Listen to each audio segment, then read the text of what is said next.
Megastar Chiranjeevi హీరోగా Trisha heroine గా నటిస్తున్నటువంటి new movie Vishwambhara Vashishta direct చేస్తుండగా యువి క్రియేషన్స్ బ్యానర్ లో నిర్మించబడుతుంది. మరి 2025 సంక్రాంతికి రిలీజ్ కావాల్సినటువంటి ఈ మూవీ పోస్ట్ పోన్ అయింది. అయితే ఇప్పటి వరకు న్యూ రిలీజ్ డేట్ ను రివీల్ చేయలేదు మేకర్స్. అయితే ఈ మూవీ నుండి అఫీషియల్ అప్డేట్ అయితే వచ్చింది. ఇప్పటికే షూటింగ్ పూర్తి చేసుకున్నటువంటి విశ్వంబర కేవలం ఒక సాంగ్ షూట్ మాత్రమే పెండింగ్ ఉందట. ఇక ఈ మూవీ సీజీ వర్క్ ఈ నెలాఖరుకు మేకర్స్ చేతికి రానుందట.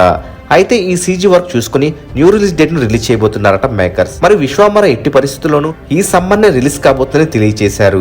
మరి విశ్వంబర సినిమా కోసం ఎంతమంది వెయిట్ చేస్తున్నారో కామెంట్ రూపంలో తెలియజేయండి. మరిన్నో విశ్వంబర మూవీ లేటెస్ట్ అప్డేట్స్ పొందాలనుకుంటే తప్పకుండా మూవీ మహల్ ఛానల్ సబ్స్క్రైబ్ చేసుకుని బెల్ ఐకాన్ యాక్టివేట్ చేసుకోండి. ఈ వీడియో మీకు నచ్చినట్లయితే లైక్ షేర్ కామెంట్ చేసి మూవీ మహల్ ఛానల్ సపోర్ట్ చేయండి.